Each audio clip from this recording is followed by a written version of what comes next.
Անկողմնակալ դիտորդ հասկացությունը։ Նա այն մարդն է, որը առանց շահերի հետևում է որևէ իրադարձությունների։ Եվ հիմա կարող է անկողմնակալ դիտորդի մոտ տպավորություն լինել, որ Հայաստանի ազգային ժողովում տեղի ունենում ազգային ժողովի նախագահի ընտրություն։ Բայց դա միայն միամիտ մարդկանց շրջանում, որովհետև նրանք, ովքեր հետևում են լրահոսին, քաղաքական եւ միջազգային իրադարձություններին, գիտեն, որ Թուրքիայի նախագահ Ռեջեփ Թայիփ Էրդողանի կողմից հատուկ հանձնարարություններով դեսպան նշանակված Սերդար Քլեչը Ռուբեն Ռուբինյանին ազգային ժողովի նախագահ ընտրվելու կապակցությամբ շնորհավորել է դեռևս 2026 թվականի հունիսի 25-ին։ Այսինքն սահմանադրական դատարանում ազգային ժողովի ընտրությունների արդյունքները 7 քաղաքական ուժերի վիճարկման նիստից 1 օր առաջ։ Դա նշանակում է, որ Սերդար Քլեչի համար արդեն պարզ էր, թե սահմանադրական դատարանի որոշման արդյունքները, թե Ռուբինյանի ընտրության արդյունքները։ Որպես այս դահլիճում գտնվող միակ նախկին դեսպան, ասեմ ձեզ, որ դեսպանները հանրային խոսքում ինքնագործունեությամբ չեն զբաղվում։ Նրանք մշտապես արտահայտում են իրենց պետության ղեկավարի եւ կառավարության դիրքորոշումը։ Եվ ես տպավորություն ունեմ, որ հունիսի 7-ի ազգային ժողովի ընտրություններից հետո Ադրբեջանի եւ Թուրքիայի միջև Հայաստանում իշխանության վերահսկողության աշխատանքի որոշակի բաժանում է կատարվել։ Կառավարության ղեկավարումը վերապահելով Ադրբեջանին, ազգային ժողովի ղեկավարումը վերապահելով Թուրքիային։ Ես ավելորդ չեմ համարում հիշեցնել, որ ընտրություններից հետո, երբ որ կենտրոնական ընտրական հանձնաժողովը պետք է հրապարակել ընտրությունների վերջնական արդյունքները, առաջին արտասահմանյան պատվիրակությունը, որ եղել է Հայաստանում, դա եղել է Ադրբեջանի նախագահ Իլհամ Ալիևի կողմից նշանակված իր օգնական անվտանգության հարցերով Հիկմեթ Հաջիևի այցը Հայաստան, Տավուշի մարզ եւ հետաքրքիր զուգադիպությամբ այդ ժամանակ Տավուշի մարզում է գտնվել նաեւ Հայաստանի վարչապետ Նիկոլ Փաշինյանը։ Իհարկե պաշտոնական որևէ տեղեկություն չկա նրանց հանդիպման վերաբերյալ։ Իսկ եթե այդպես է, իսկի կարծիքով դա այդպես է, հետաքրքիր է, թե Թուրքիայի ընտրությունը չի կարող կանգնած լինել Ռուբեն Ռուբինյանի վրա։ Այստեղ խոսվեց նրա Թուրքիայում հետազոտական ծրագրերում ներգրավվածության մասին չեմ ուզում մանրամասնել, բայց նաև ուզում եմ հիշեցնել, որ Ռուբեն Ռուբինյանը ապօրինի կերպով խախտելով Հայաստանի սահմանադրությունը եւ օրենքները ստանձնել է հայ-թուրքական գործընթացում Հայաստանի կողմից պաշտոնական բանակցի գործառույթները։ Մեր երկրի սահմանադրությամբ արտաքին քաղաքականություն իրականացնում է կառավարությունը եւ կառավարությունը այդ քաղաքականության համար պատասխանատու եւ հաշվետու է ազգային ժողովի առջեւ։ Հետեւաբար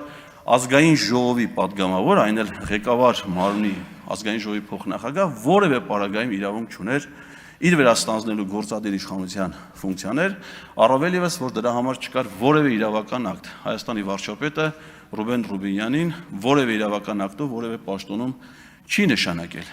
Եվ նա փաստորեն ինքն իր աղջությամբ տապալել է Հայաստանի սահմանադրական կարգը,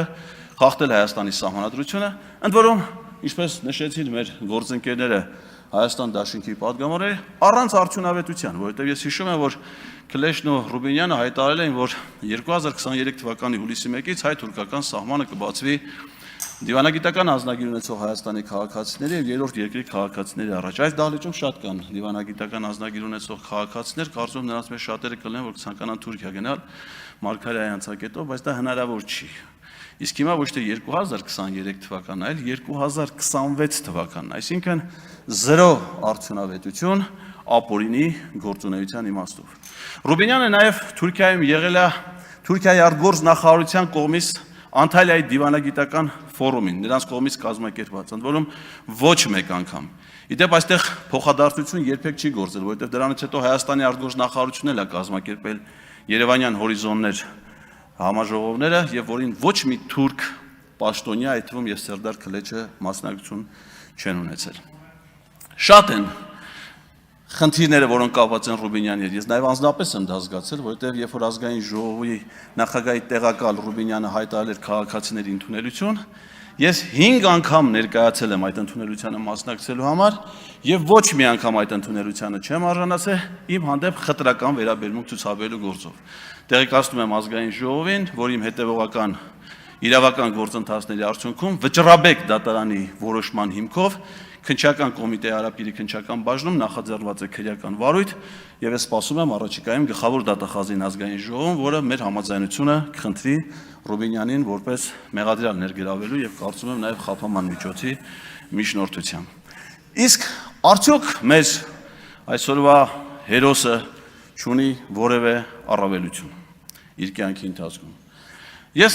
գտել եմ նրա կյանքում մի կարևոր իրադարձություն, որը կարելի է առավելություն համարել։ Դա այն է, որ 2016 թվականին քաղաքացիական պայմանագիր կուսակցության կամավորական ջոկատի կազմում նա եղել է ապրիլյան պատերազմի մայիսյան մասնակից։ Եվ մեկնել է Արցախ, հաշվառված է եղել Արցախի պաշտպանության բանակի Մարտակերտի ուղղությամբ տեղակայված զորամասերից մեկում եւ հայկական բանակի համազգեստով զինված կերպով իրականացրել է մարտական առաջադրանք։ Ես կարծում եմ, որ այդ ժամանակ երիտասարդ Ռուբեն Ռուբինյանը դարել է հայրենասիրական մղումներից դրդված եւ դա շատ գնահատելի արարք է ցանկացած մեկի կողմից կամավորագրվել հայրենիքի պաշտպանությանը անկախ մարտական գործողությունների ինտենսիվությունից կամ ժամկետներից։ Բայց պարզվում է, որ Ռուբինյանը նսեմացրել է իր այդ իմ կարծիքով սխրանքը եւ նվիրական ծառայությունը, որովհետեւ նա այն տարածքը, որտեղ իրականացրել է մարտական առաջադրանք, հիմա համարում է ադրբեջանական տարածք դեռևս 1991 թվականից։ Այստեղ խնդիր է առաջանում, մարդը ուզում է դառնալ Հայաստանի ազգային ժողովի նախագահ, նա ռազմական հանցագործ է, թե պետական դավաճան։ Որովհետև եթե նա իր ծառայության վայրը, որտեղ համարել է հայրենիք ու պաշտպանել է դա, հիմա համարում է ադրբեջանական տարածք, դա դավաճանություն է։ Վերջացրեք, պարոն Ղազարյան։ Շնորհակալություն։ Ելույթի համար ձայնը դրվում է պատգամավոր պարոն Վիլեն Գաբրիելյանին։